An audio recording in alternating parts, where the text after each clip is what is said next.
Yangasa de Pretoria.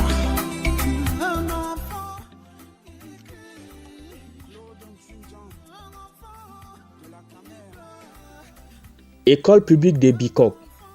Une douzaine de femmes a le cœur à l'œuvre. L'heure de la pause approche et le repas chaud des élèves doit être prêt. Ici, le menu est complet et varié. Nous tous, on prépare ensemble.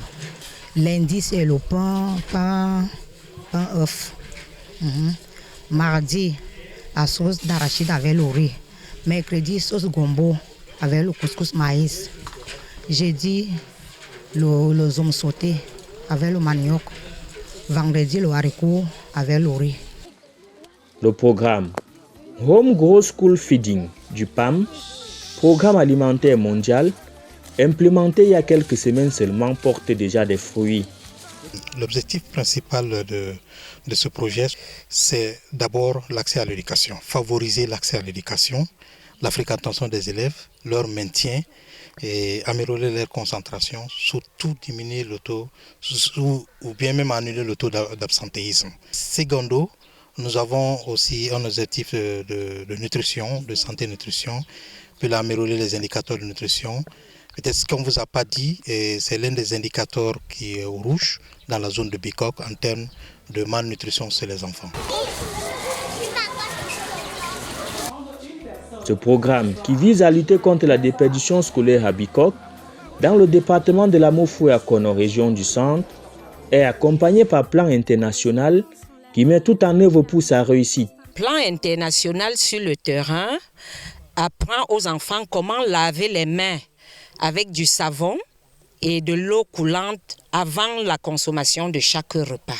Nous travaillons également avec 3 agents de santé communautaire qui font la collecte des informations en faisant le screening des enfants pour détecter les cas d'enfants malnutris. Et pour les gens de la cantine scolaire, bravo pour eux. Ça, c'est génial! Les effectifs à l'école publique de Bikok ont pratiquement doublé et les élèves donnent le meilleur d'eux-mêmes pour assimiler les cours. Et la cantine scolaire est une initiative qui nous permet de tenir toute la journée et le plus pour ceux qui habitent loin. Nous remercions le PAM et Madame le maire et les mamans qui préparent et les enseignants. J'habite à Koulbois, c'est 3 km d'ici. La nourriture qu'on me donne à la cantine de Bikok, cette nourriture me permet d'avoir la force aussi pour apprendre mes leçons, de rentrer chez moi.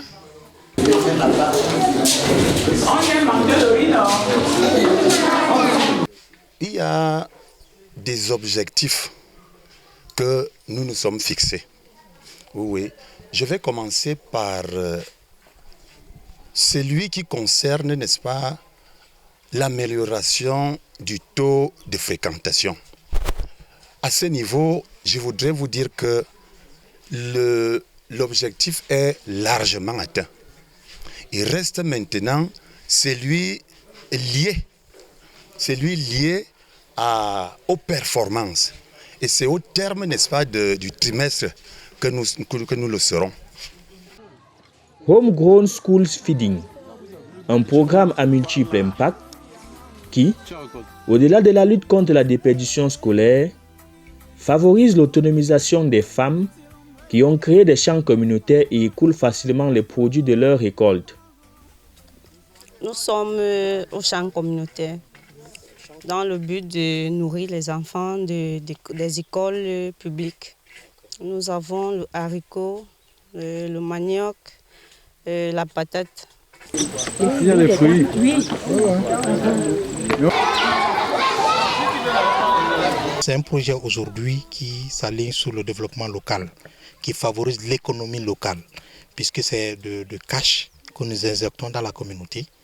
Et l'économie circulaire, d'autant plus que les enfants, les parents d'élèves préparent tous ces enfants à l'école, mais c'est eux-mêmes pas derrière les producteurs.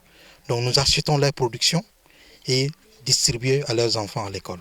Donc les enfants mangent des produits frais, bio, et qui contribuent à leur meilleure santé, mais aussi par conséquent leur éducation, parce que ça leur permet de se concentrer mieux au cours et que ça donne un meilleur résultat scolaire. Le succès du programme Abikok doit faire tache d'huile dans tout l'arrondissement. C'est du moins le souhait des autorités locales. Ce qui va se passer ici au centre et que je suscite pour les prochaines écoles qui sont déjà alignées, d'autres écoles de Bikok qui veulent, ça veut dire qu'ils vont commencer à se préparer, à voir. Là maintenant, c'est eux qui vont nous appeler. Les communautés vont s'organiser et ils vont nous appeler.